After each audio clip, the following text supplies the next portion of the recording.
방금 우리가 읽은 본문은 고린도 교회가 갖고 있는 중요한 또 문제 하나를 바울 사도가 교훈하면서 특별히 교회가 마땅히 가져야 하는 자세에 대해서 교훈합니다. 그 자세가 무엇이냐면 바로 거룩함을 위하여 적극적으로 싸우는 겁니다. 왜 그래야 하냐 하면 교회가 그 존재 자체가 거룩함으로 부름받았기 때문입니다. 오늘 본문에서는 특별히 그 문제가 그 거룩함을 지키기 위해 싸워야 할 문제가 뭐냐면 바로 음행의 문제를 다루는데, 하지만 살펴보면 음행만이 아니라 전반적인 모든 것에 대해서 거룩함이라는 걸 볼 수 있게 됩니다. 그러면서 교회가 그렇게 적극적으로 거룩함을 위하여 싸워야 하는 신학적 근거도 뭐냐면 교회가 이미 그 거룩함이라는 정체성을 가지고 있기 때문이라고 바울은 말합니다. 먼저 6절에서 8절입니다. 바울은 음행과 같은 문제가 교회 안에서 버젓이 용납되어서 교회가 오염되고 있는 이 상황을 한 가지 비유하는데, 바로 누룩의 영향력이 떡 전체에 퍼지는 현상에 비유하면서 누룩 없는 새 덩어리가 되어야 한다라고 가르칩니다. 왜냐하면 교회와 성도들은 유월절 어린 양, 곧 그리스도의 희생 위에 세워진 거룩한 존재이기 때문입니다. 이스라엘 백성들이 출애굽할 때 6월절 어린 양의 피를 좌우 문설주에 바르면서 그 은혜로 구원함을 받았죠. 그래서 매년 이스라엘 백성들은 그 6월절을 통해서 출애굽의 은혜를 기념합니다. 그런데 그 6월절을 시작하면 다시 일주일 동안 무교절이라는 걸 지키게 되는데, 바로 무교 누룩을 넣지 않아서 발효되지 못한 그 떡을 먹으면서 축제를 벌입니다. 왜 무교병을 먹느냐 하면 출애굽 때 그 긴박한 상황에서 떡을 부풀릴 시간이 없이 급박하게 구원을 받았기 때문에 그걸 기념하면서 이 누룩 없는 떡을 먹는 무교절을 지키게 됩니다. 그런데 단순히 이는 그 애굽의 긴박한 상황을 기념하는 것만이 아니라 출애굽받은 이스라엘 백성들이, 하나님의 백성들이 어떻게 살아야 하는가에 대한 실물 교육을 하는 기념이기도 합니다. 누룩에 물들지 않는 그 떡처럼 바로 순결하고 거룩하게 살아야 한다라는 겁니다. 이 구원을 이루신 분이 바로 예수 그리스도입니다. 그러니 그 그리스도 안에 구속함을 받은 성도들은 6월 이 6월절과 무교절의 절기의 성취를 누린 자들로 더욱 그 순결과 거룩함을 지켜가야 하는 거죠. 성도 여러분, 우리가 어떤 존재인가? 우리가 하나님으로부터 어떤 구원을 받았는가? 하나님이 왜 우리를 구원하셨는가? 하나님의 은혜 아래서 우리는 어떤 존재가 되었는가라는 이 한 가지를 우리가 늘 잘 기억하게 되면 교회와 성도들은 바로 이 땅을 거룩하게 살아갈 힘과 용기를 늘 얻게 됩니다. 즉, 내가 누구인가에 대한 정체성이 분명할 때 우리에게 닥쳐지는 모든 삶들 속에서 어떻게 살아내어야 하는가라는 분별력이 생긴다는 거죠. 자, 그런데 지금 고린도 교회가 바로 그 거룩함을 지켜가야 하는 교회로서 심각한 문제 하나를 겪고 있는 겁니다. 오늘 본문에서는 바로 특별히 근친상간이라는 이 음행의 문제가 교회 안에 버젓이 들어와 있는 겁니다. 교회의 어떤 한 형제가 그 근친상간의 죄를 짓고 있습니다.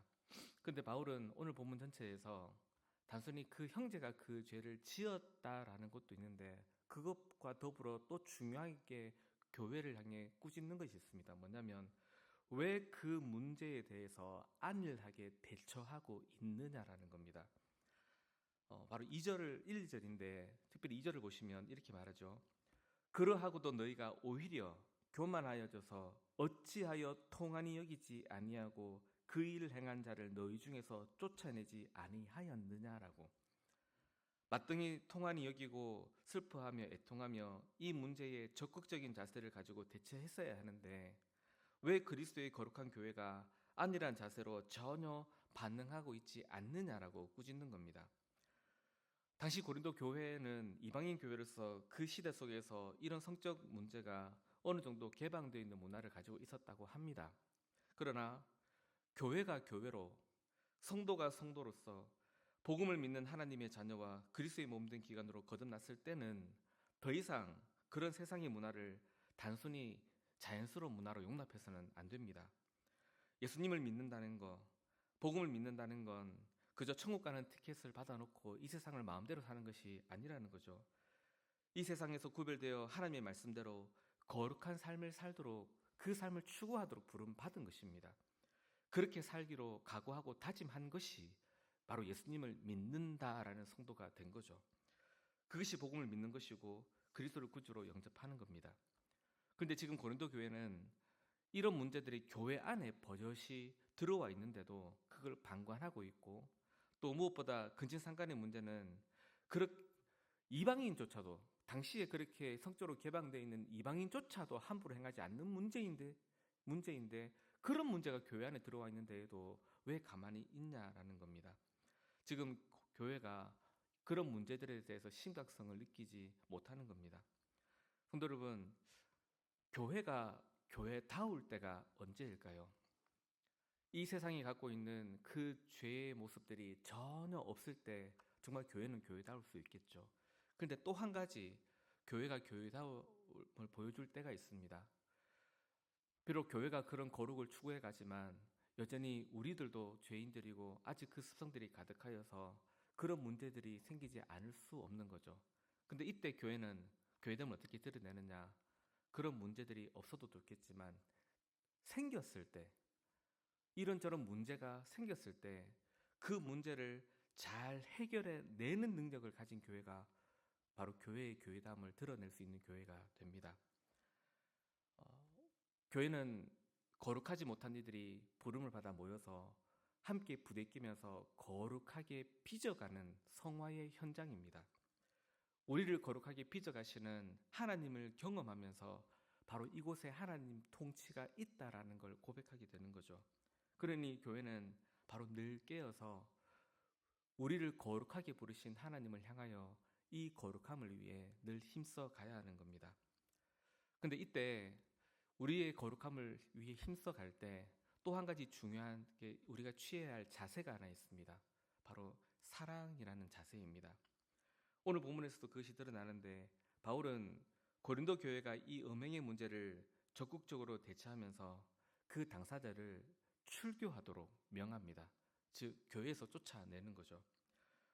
계속해서 이 표현들을 반복하는데 정리해보면 2절에서는 왜 너희 중에서 쫓아내지 않느냐라고 질타하고, 5절에서는 사탄에게 내어주라고 말하고, 7절에서는 묵은 누룩은 내버리라고 하고, 11절에서는 공적 모임에도 함께 교제하지 말 것을 명하며, 13절에서는 내어 쫓으라고 결론하면서 이 음행한 자를 출교할 것을 명령합니다. 여러분, 왜 이렇게 강한 처벌을 내릴까요? 그를 살리기 위해서입니다. 5절을 보시면 바울은 이 권징의 목적을 밝힙니다. 주 예수의 날에 구원을 받게 하기 위해서라고 말입니다. 그래서 교회의 권징은 세상의 권징과는 다릅니다. 세상의 권징은 단순히 범죄한 자를 처벌하는 데 주안점을 둡니다. 그러나 교회의 권징은 그 목적이 단순히 처벌하는 데 있는 것이 아니라 그 형제를 살리기 위한 회복의 무게를 둡니다. 죄를 알게 해서 회개하게 만들어서 그가 돌아올 수 있도록 하는 거죠. 그래서 교회의 권징에는 항상 붙는 수식어가 하나 있습니다. 사랑의 권징입니다. 음행을 저지른 이 형제로 하여금 정말 그 문제에 대해서 심각한 죄로 인식하도록, 그리하여 진심으로 회개하고 돌아올 수 있게 하기 위하여 이 엄중한 권징을 밟으면서 그 탄식과 슬픔을 머금고 교회는 사랑을 행하는 겁니다. 그리고 이를 통해 교회도 더 이상 그 누룩을 통해 그 영향력이 번지지 않고 순결한 거룩함을 지켜가도록 만드는 거죠. 이제 말씀을 정리하겠습니다. 성도 여러분, 어린 양의 피로 구속받은 거룩한 교회와 성도는 늘 거룩함을 추구하는 교회로 서야 합니다. 이를 위해서 우리가 부름을 받았습니다. 이를 위해 세상적인 문화와 가치에 익숙해져 있는 우리들이지 않은지 늘 잘 돌아보아야 할 것입니다. 하나님의 말씀에 오르지 하여 그 말씀에 어울리지 않는 우리에게 묻은 때들을 잘 벗겨내는, 또 잘 싸워내는 그 거룩함을 위해 힘쓰는 우리 성막교회와 성도들이 되어야 합니다. 그렇게 거룩함을 추구해 갈 때 성도는 우리가 하나님 안에 있다라는 확신도 더 크게 누리게 됩니다. 그렇게 함께 거룩함을 위해 힘써가면서 특별히 우리 옆에 쓰러져 있는 형제들은 없는지 함께 또 돌아보기를 바랍니다. 이런저런 문제가 발생했을 때 단순히 형제를 비판하고 비난하는 것이 아닙니다. 그를 세워내기 위해서, 그를 살리기 위해서 함께 아파하고 함께 고민하면서 함께 거룩해져야 하는 교회를 이루는 것, 그것이 우리 성막교회가 그리스도의 몸된 교회로의 거룩함을 잘 드러내는 길이 될 것입니다.